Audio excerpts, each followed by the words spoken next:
today I will going to lecture about what I've learned in Unit 1, which is hydraulic cycle.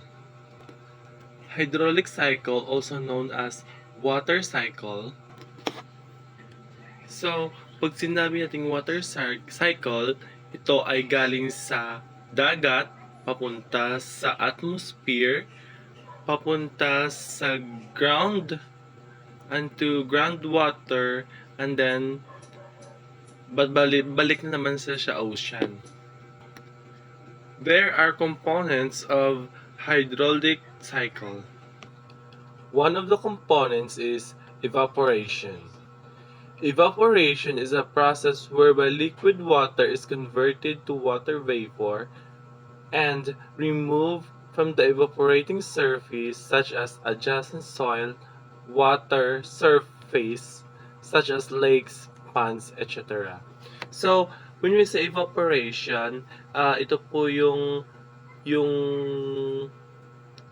sa ocean, at pagkatapos, for example, ocean, ang ocean ay once mana na siya ng heat, and then when the heat, pag ang heat namaan na yung ocean, it will evaporate the water into the sky, and that's what we called evaporation. And another components of hydraulic cycle is transpiration, the process of liquid water vaporization removal contained in plants tissues to the atmosphere through the stomata.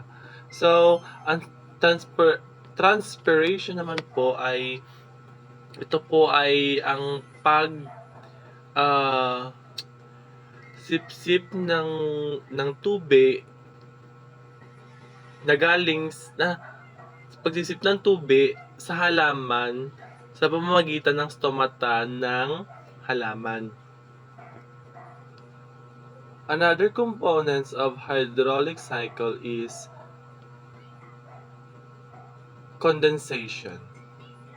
Condensation is a process by which water vapor becomes a liquid.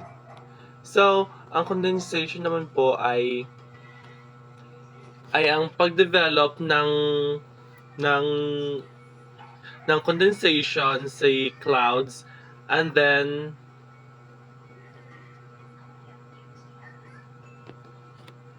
pag nagdevelop na yung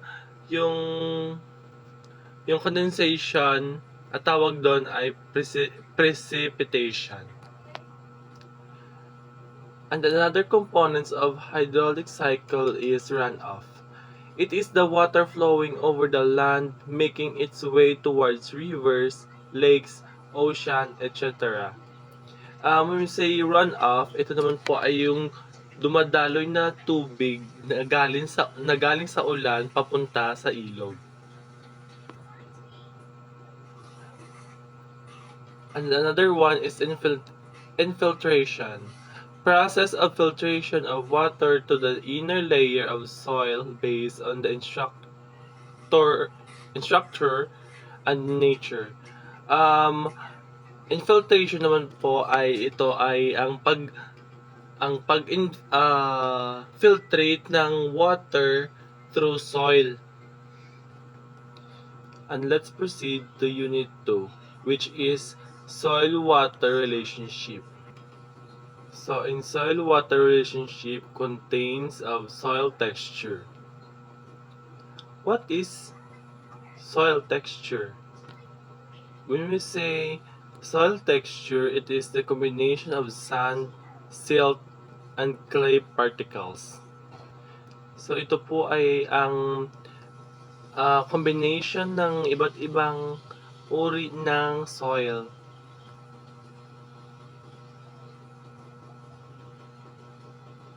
And silt. There are three types of soil: sandy, loamy, and clayey. So, when we say sandy, ito po ay may combination ng mga rocks, sand, and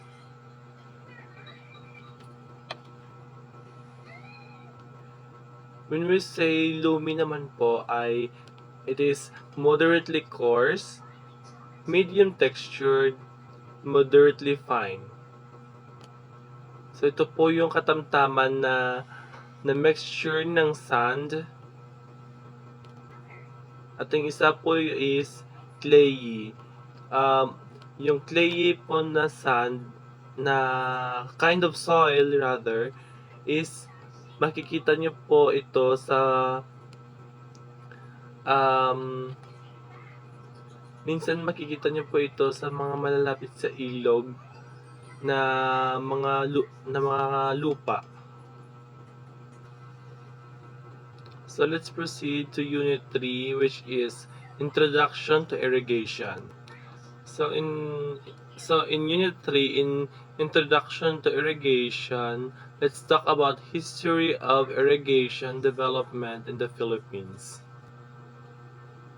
During the pre-colonial and colonial period,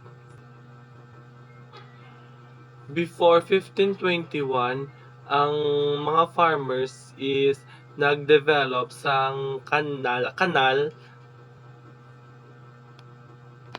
small canal to excluding upland rice terraces.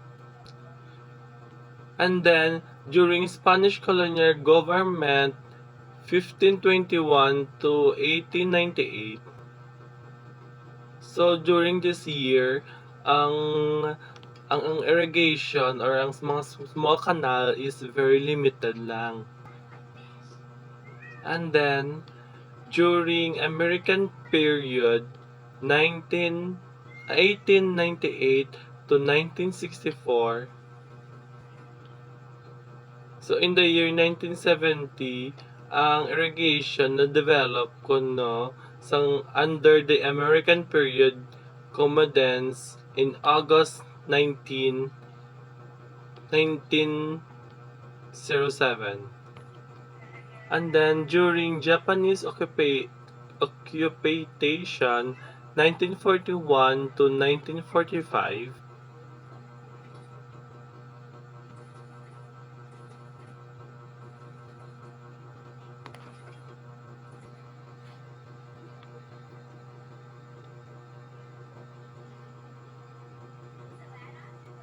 and then sa post-war period 1946 to 1965,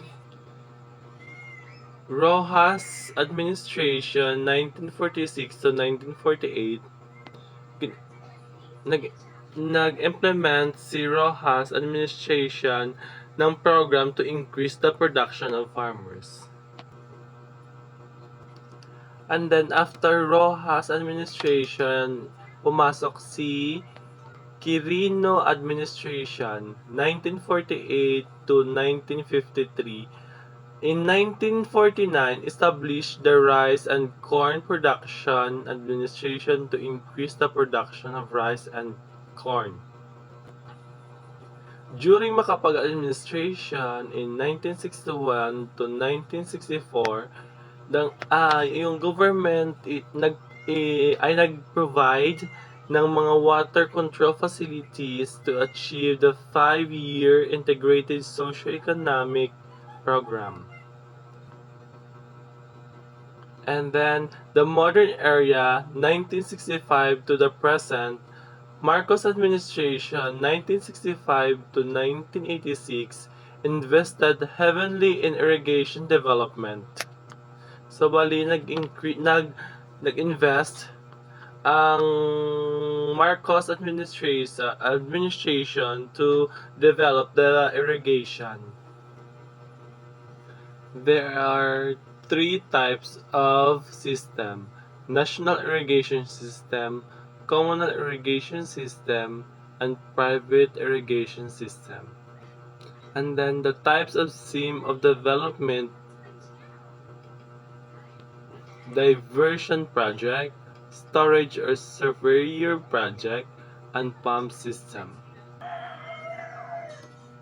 And then during the Ramos administration 1992 to 1998, the Congress approved a lump sum appropriation under the Office of Secretary to finance the various rice support programs such as subsidies, seeds, fertilizers, and credit to the construction of new rehabilitation of irrigation system. So, Sang Ramos administration is um, nag nag finance sila sa various rice support program such as subsidized seeds and credit and various rice support programs. And then in 1996, the Gintong Ani was launched as a safety net for a general agreement of tariffs and trade. And Estrada administration 1998 to 2001 implemented Agrikultura Makamasa as its banner program. And also Arroyo administration 2001 to 2010 gininto ang masaganang ani countrywide assist for rural employments and services.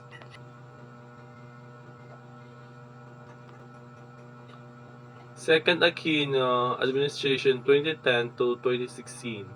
Agri-Pinar program. This program was implemented under the administration based on our guideline principles: sustainable agriculture, food safety and sufficiency, broad-based and local partnership. And then the Food Staple Sufficiency Program or FSSSP, part of Agriculture Pinoy program, in-design nila is to ensure the sufficiency on rice while calling for the diversification of the staples. And then let's move on to types of system, which include National Irrigation System or NIS, Communal Irrigation System CIS, Private Irrigation System. There are general irrigation terminologies. One of these are access area. Areas open to the public in entry such as a golf course, public and private parks, playgrounds, schoolyards, and playing fields. Another general irrigation terminologies are active storage, volume of water stored in the reservoir between the minimum water level and normal water level. Another is aquifer, geologic formation which contains water and transmits it in a rate of sufficient to be economically developed for pumping artificially developed well. Another is area, cross-sectional area of the fallow which is measured perpendicular to the direction of flow. So, bali ang area, amo naman siya ang nagatakos sa mga perpendicular na direction para maka-flow ang mga water.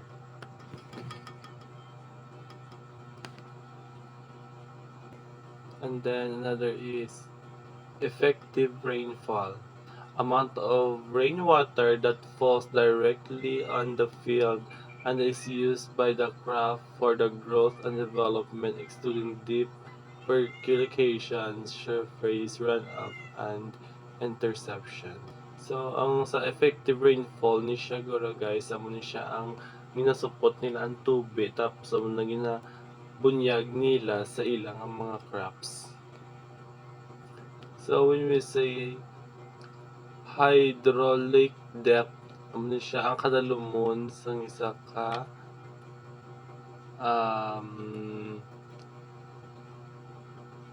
isa ka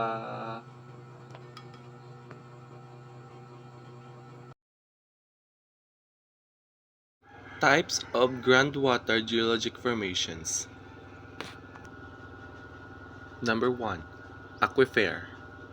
Ang aquifer po ito ay madalas nakikita sa mga deep well Kasi dito mabilis ang pag-agos ng tubig. Next po is aquiclude, a geologic formation which can absorb water but cannot transmit significant amounts of clay formation are example of aquiclude. So when we say aquiclude is ito po ay ang type ng soil which is clayey na kaya niya pong mag-absorb ng water but hindi niya po kayang mag-transmit ng water. Next is aquitard, a geologic formation of rather impervious nature which transmit water at a slow rate compared to aquifer. So, ang aquitard naman is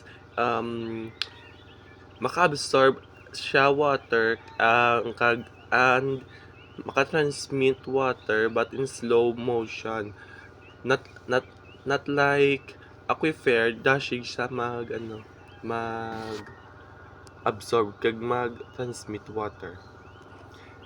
Next is aquifuge, a geologic formation which no interconnected pores and hence can neither absorb water, transmit, or water.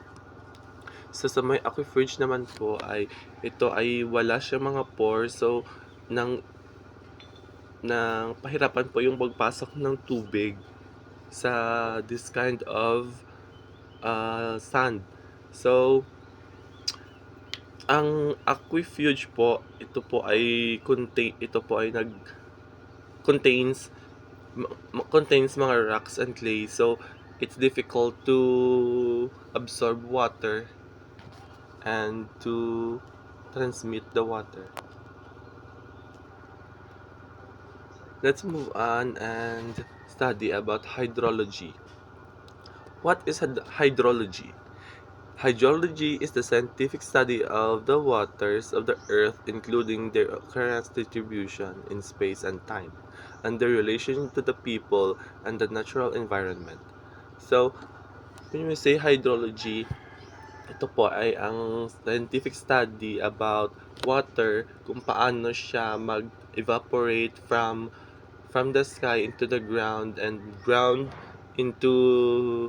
convert into fresh water so that people can use it. Next is evaporation. Evaporation is a gradual process in which something is changed from liquid to gas. So evaporation is when ang sample po nito ay yung sea. Sa sea po, when the sun hits the sea, and then the sea evaporates the water into the clouds. That was evaporation. And then condensation. Condensation is a process by which vapor lose heat and change into liquid. So after evaporation, nandun na po yung tubig sa may clouds. And then yung clouds, ito po yung responsible for the changes ng evaporation of water from the sea. Ito po yung responsible to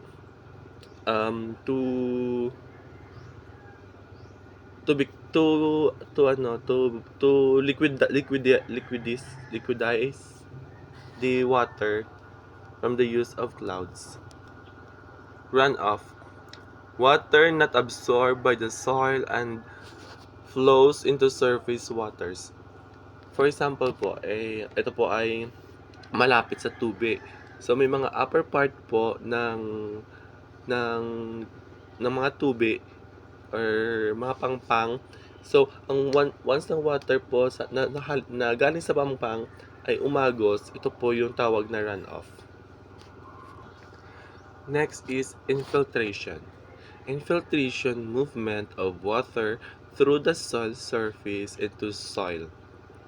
So when we say infiltration naman guys, when the water is dumadaan sa surface ng soil that what that that was called ng infiltration. Transpiration. Transpiration, biological process in which water evaporates from plant, especially through tiny openings called stomata on the surface of leaves. So, ang transpiration naman po ay matatagpuan sa isang halaman, um, at pag yung halaman po ay naambunan or naulanan, pagkatapos po yung dahon niya, doon pupunta yung tubig. So, when the water goes to the leaves of the plant, yung stomata po niya ay inaabsorb yung water papunta sa katawan ng halaman. So that was called transpiration. Next is groundwater flow. Groundwater flow is movement of water underneath the soil surface from higher to lower evolution of pressure. So, when we say groundwater flow, ito naman po ay matatagpuan sa mga groundwater flow na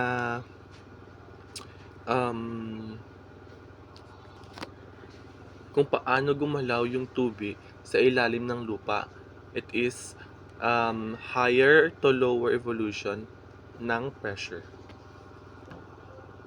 Next is evapotranspiration, the combined process of transpiration by the plant and evaporation from the soil or free water surface. So when we say evaporation, guys, it is combination of transpiration by the plant and evaporation from the soil. Interflow. Water movement below from the water table from groundwater storage to a channel or a river. So, siguro, ang sample ng interflow is mga lakes na hindi masyadong nagmo-move. So, that's the example of interflow. And next is the role of climatologically elements. Various climatology elements affect atmospheric process. They are paramount importance in the transformation of water from vapor to liquid or solid state, and also it is affecting favorable or unfavorable environmental conditions for a man, animals, or plants. The important elements are follows. Number 1 is rainfall. The amount of water that falls over the land or water bodies and is sometimes referred to as aspiration. So, ang rainfall po, ito po yung mga ulan na bumabagsak sa lupa. Next is temperature. Degree or hotness or coldness of the environment as measured by the air thermometer. So, yung temperature naman po, ito yung temperatura, it's either init or malamig. That's what we call temperature. Next is humidity. Humidity, amount of invisible water vapor contained in the atmosphere, an important element in agriculture, industry, and human comfort. Ang humidity naman po, ito po yung example ay yung fog. Yes, yung fog. That was the example of humidity. Next is wind speed and direction. Determines the rate of air drying and the layout or design of buildings. So, importante po ang wind speed direction sa pag-build ng isang building. Kasi ito po ay importante dahil dito nila matetest or mabibigyan ng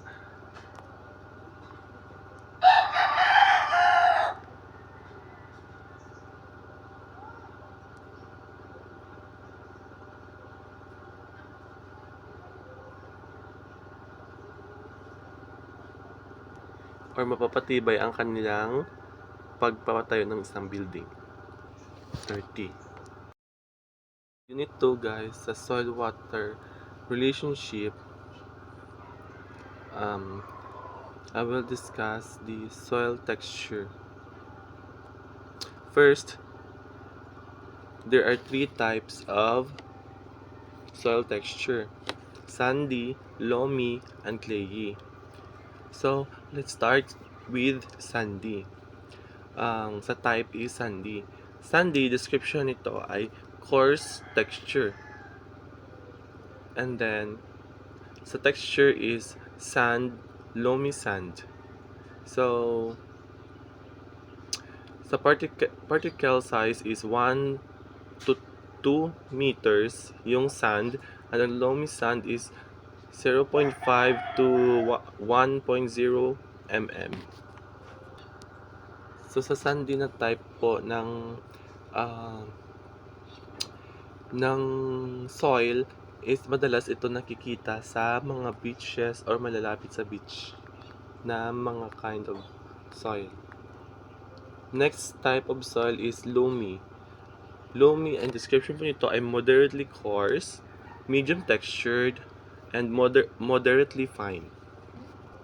Ang texture naman po ay very fine, loamy, silt loam, and silt. So, ang particle size naman po sa very fine is 0.25 to 1 mm. And then sa loam, 0.1 to 0.5 mm.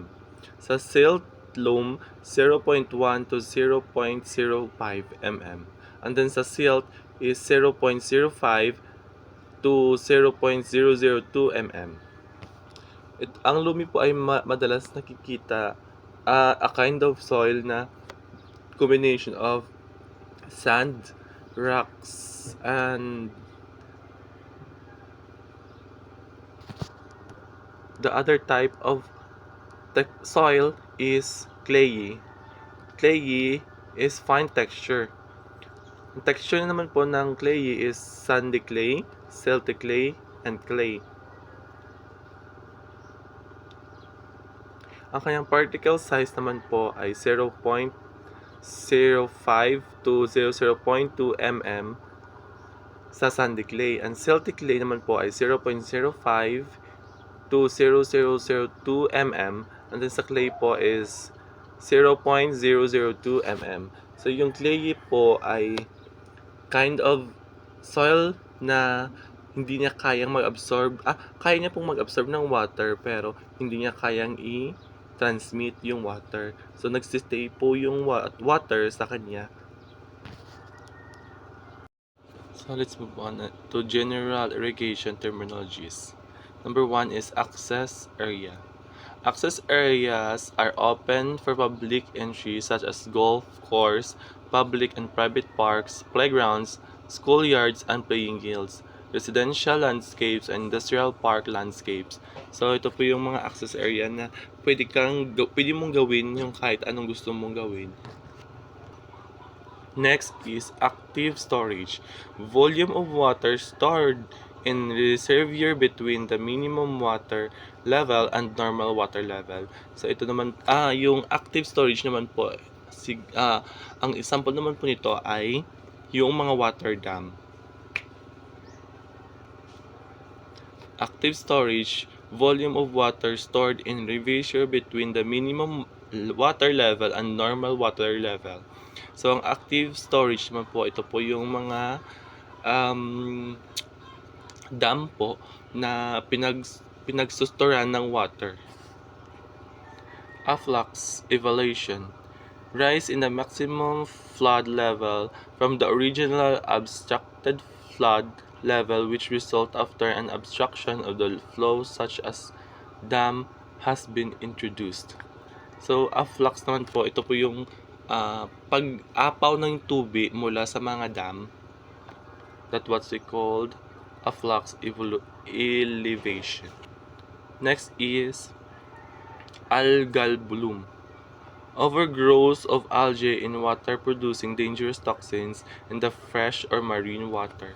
So, yung algal bloom po, ito po yung mga lumot na nakikita sa ibabaw ng tubig na na na dangerous para sa mga fresh or marine water. Next is aquifer. The geologic formation which contains water and transmit it at the rate of sufficient to be economically developed by pumping artificially developed well. So, ang aquifer po, ito po yung mga poso or deep well na kinukunan natin ng tubig. Types of groundwater geologic formations. Number 1, aquifer. Ang aquifer po ito ay madalas nakikita sa mga deep well kasi dito mabilis ang pag-agos ng tubig. Next po is aquiclude, a geologic formation which can absorb water but cannot transmit significant amounts of clay formation are example of aquiclude. So when we say aquiclude is ito po ay ang type ng soil which is clayey na kaya niya pong mag-absorb ng water but hindi niya po kayang mag-transmit ng water. Next is aquitard, a geologic formation of rather impervious nature which transmit water at a slow rate compared to aquifer. So, ang aquitard naman is maka-absorb siya water and maka-transmit water but in slow motion. Not like aquifer, dashig siya mag-absorb kag mag-transmit water. Next is aquifuge, a geologic formation which no interconnected pores and hence can neither absorb water, transmit, or water. So sa may aquifuge naman po ito ay wala siyang mga pores, so nang pahirapan po yung pagpasok ng tubig sa this kind of sand. So ang aquifuge po, ito po ay contains mga rocks and clay, so it's difficult to absorb water and to transmit the water. Let's move on and study about hydrology. What is hydrology? Hydrology is the scientific study of the waters of the earth, including their occurrence, distribution in space and time, and their relation to the people and the natural environment. So, when we say hydrology, ito po ay ang scientific study about water, kung paano siya mag-evaporate from the sky into the ground and convert into fresh water so that people can use it. Next is evaporation. Evaporation is a gradual process in which something is changed from liquid to gas. So evaporation is when ang sample nito ay yung sea. Sa sea po, when the sun hits the sea, and then the sea evaporates the water into the clouds. That was evaporation. And then condensation. Condensation is a process by which vapor lose heat and change into liquid. So after evaporation, nandun na po yung tubig sa may clouds. And then yung clouds, ito po yung responsible for the changes ng evaporation of water from the sea. Ito po yung responsible to to be to ano to liquidize the water from the use of clouds. Runoff. Water not absorbed by the soil and flows into surface waters.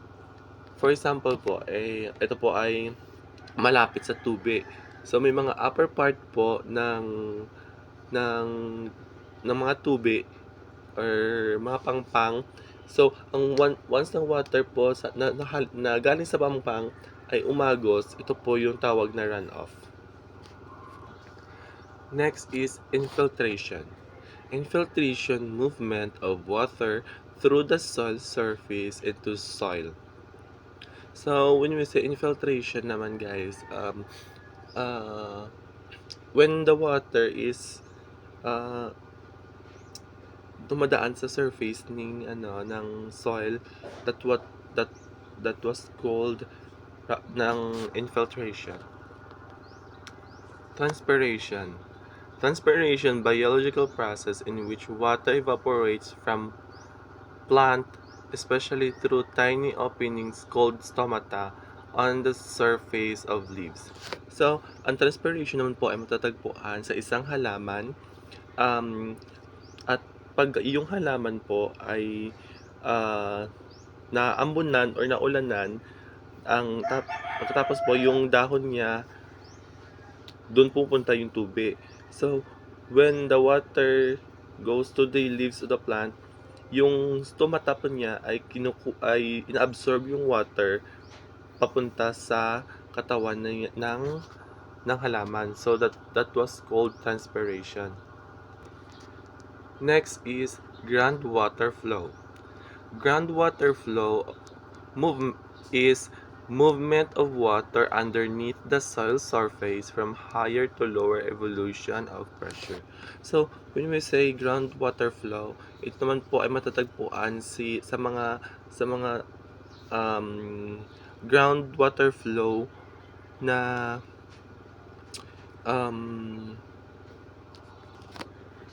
kung paano gumalaw yung tubig sa ilalim ng lupa. It is higher to lower evolution ng pressure. Next is evapotranspiration, the combined process of transpiration by the plant and evaporation from the soil or free water surface. So when we say evaporation, guys, it is combination of transpiration by the plant and evaporation from the soil. Interflow. Water movement below from the water table from groundwater storage to a channel or a river. So, siguro, ang sample ng interflow is mga lakes na hindi masyadong nagmo-move. So, that's the example of interflow. And next is the role of climatological elements. Various climatology elements affect atmosphere process. They are paramount importance in the transformation of water from vapor to liquid or solid state, and also it is affecting favorable or unfavorable environmental condition for a man, animals, or plants. The important elements are follows. Number 1 is rainfall.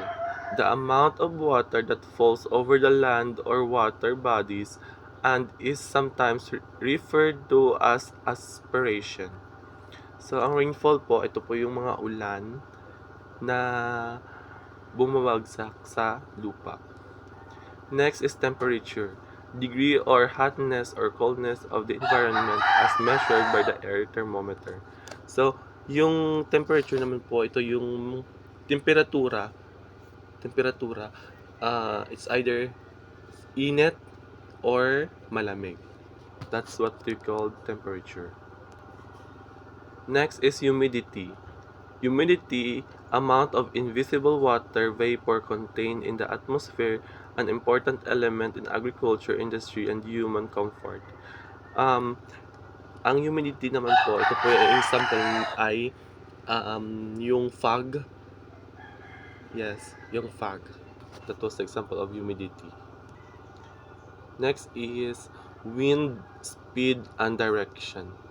Determines the rate of air drying and the layout or design of buildings. So, importante po ang wind speed direction sa uh, pag-build ng isang building. Kasi ito po ay importante dahil dito nila matetest or ma mabibigyan ng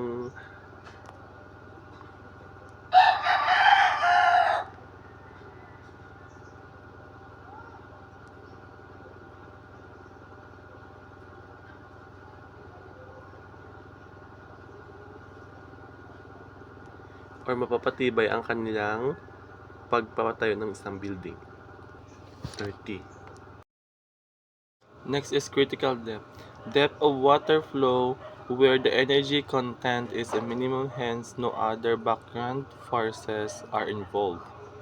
And then crop coefficient, ratio of the actual crop evapotranspiration to potential evaporation.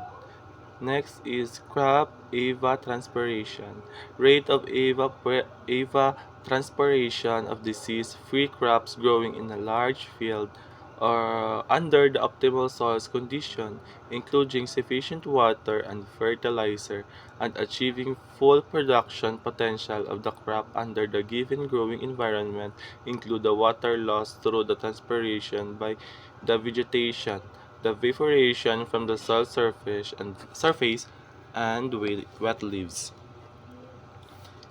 So, ito naman po ay makikita sa crop evapotranspiration. Ito po ay makikita sa mga crops na kung paano mag-germinate yung mga crops. Next is cropping pattern. Sequence or different crops grown in a regular order on any particular field.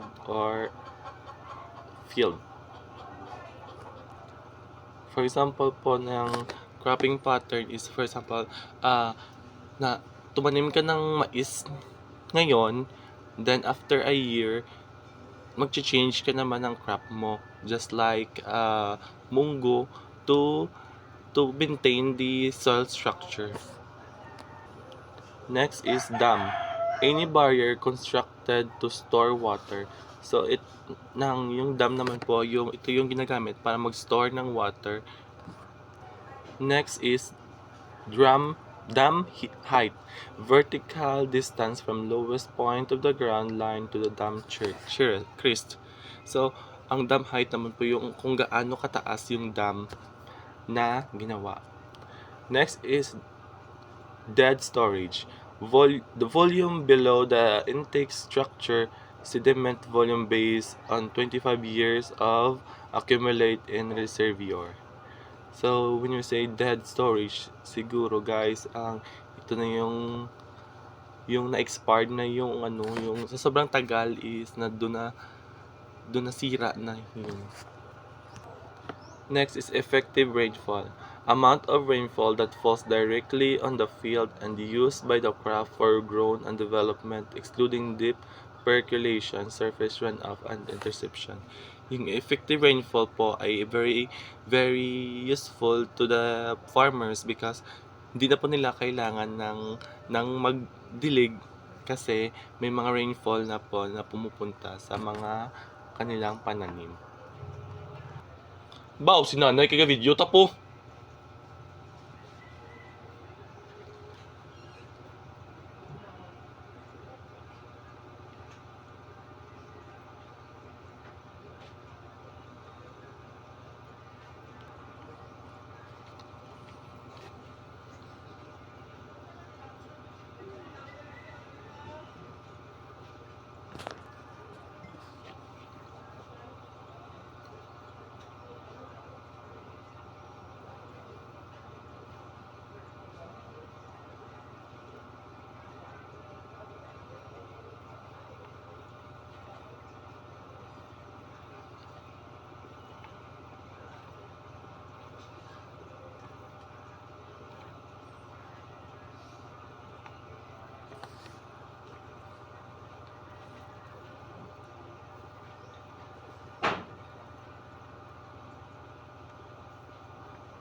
Next is pond.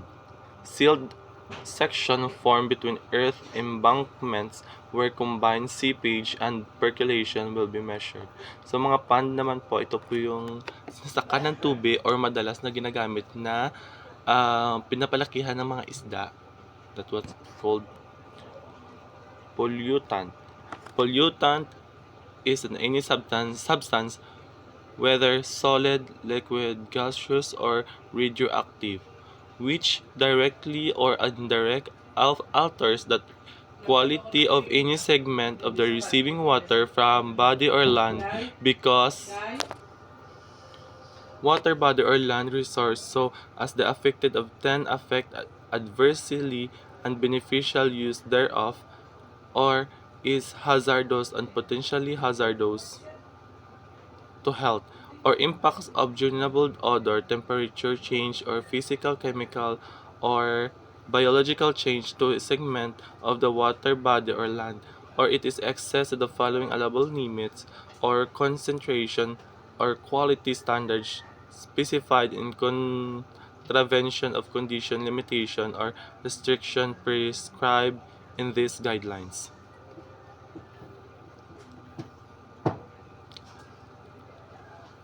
Reservoir.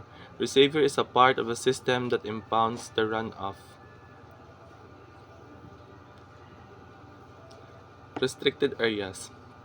Restricted areas are with limited entry such as freeway landscape, highway medians, and other similar areas. So mga restricted areas siguro guys, ano siya ang mga need gid nila bala i-develop or something may mga bagay na sila nga ginabutang so that na-restrict nila ang mga visitors. Next is storage capacity. Total capacity at normal water surface elevation.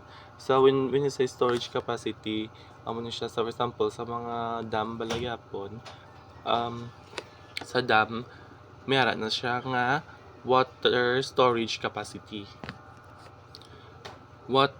Wastewater. Wastewater in liquid state contain pollutants.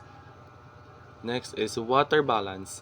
Water balance accounting of water's inflow such as irrigation and rainfall, and outflows such as evaporation, seepage, and percolation. Next is watershed. Watershed is an area which contributes runoff or drains water into the reservoir. Next is water right. Privilege granted by the government to use and appreciate water. Next is well log.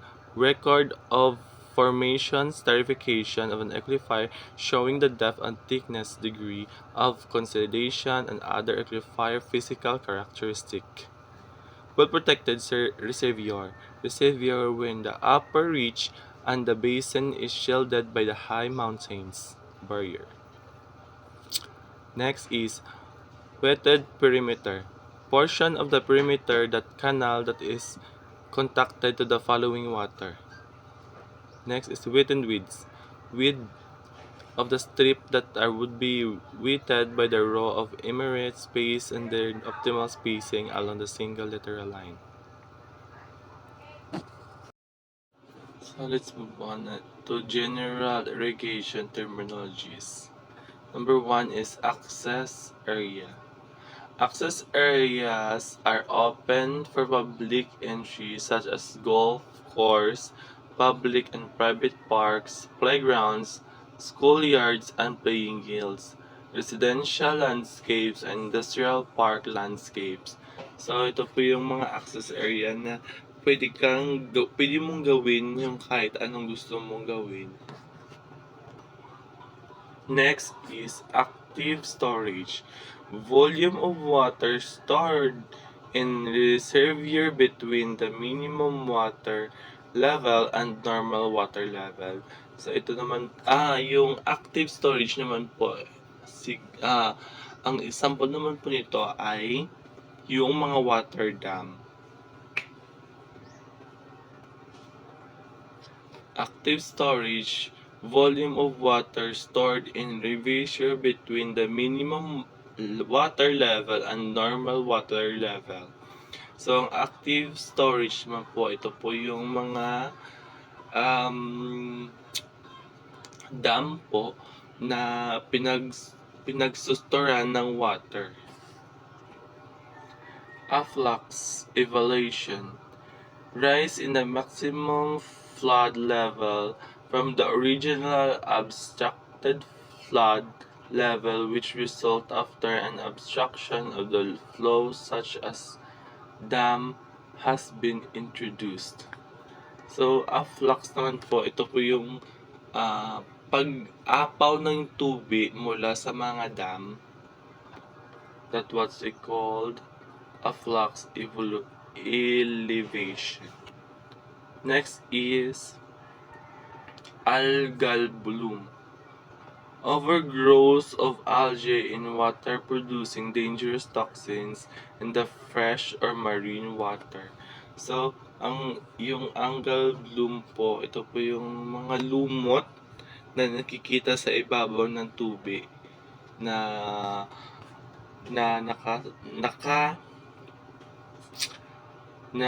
dangerous para sa mga fresh or marine water. Next is aquifer. The geologic formation which contains water and transmit it at the rate of sufficient to be economically developed by pumping artificially developed well. So, ang aquifer po, ito po yung mga poso or deep well na kinukunan natin ng tubig. Unit 2 guys, sa soil-water relationship, I will discuss the soil texture. First, there are 3 types of soil texture: sandy, loamy, and clayey. So, let's start with sandy. Sa type is sandy. Sandy, description nito ay coarse texture. And then, sa texture is sand, loamy sand. So, sa particle size is 1 to 2 meters yung sand, and the loamy sand is 0.5 to 1.0 mm. So, sa sandy na type po ng soil is madalas ito nakikita sa mga beaches or malalapit sa beach na mga kind of soil. Next type of soil is loamy. Loamy, and description nito ay moderately coarse, medium textured, and moderately fine. Ang texture naman po ay very fine, loamy, silt loam, and silt. So, ang particle size naman po sa very fine is 0.25 to 1 mm. And then sa loam, 0.1 to 0.5 mm. Sa silt loam, 0.1 to 0.05 mm. And then sa silt is 0.05 to 0.002 mm. Ang loamy po ay madalas nakikita a kind of soil na combination of sand, rocks, and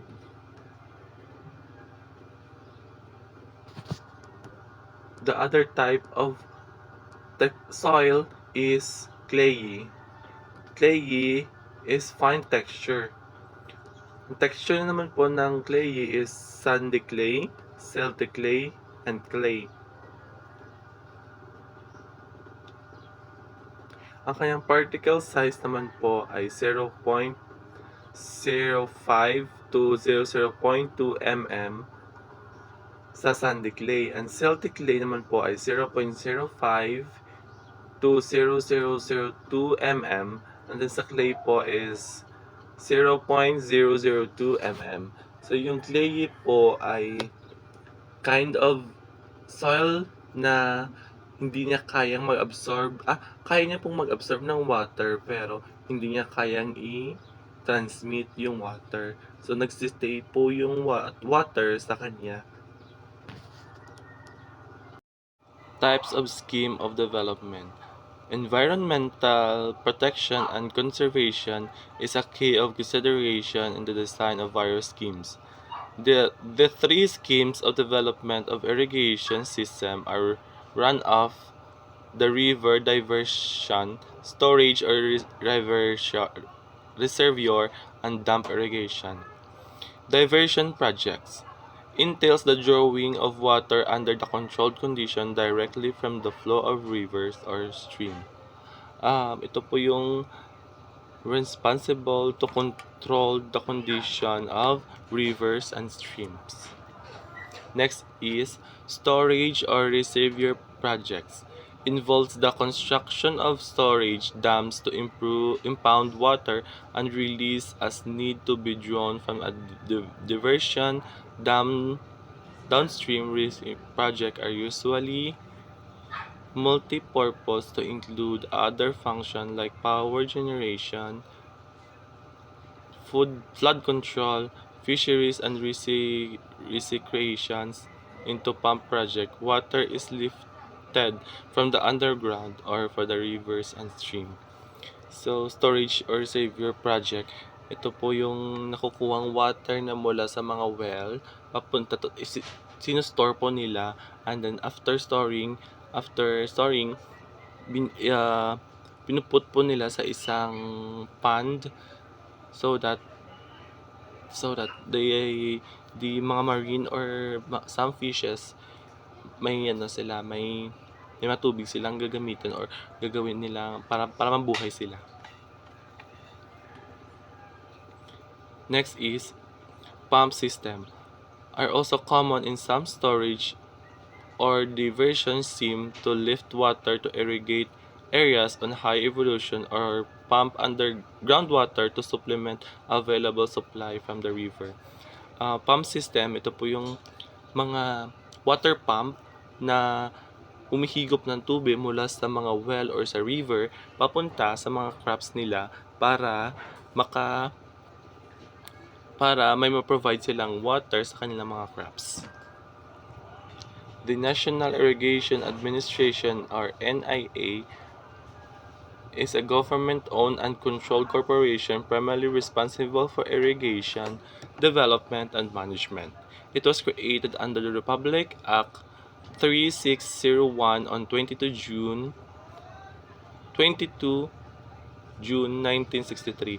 In Carter was amended by President Decree 552 on 11th of September 1974 and PD 1702 on July 17, 1980. Both increased the capitalization of broadened the authority of agency.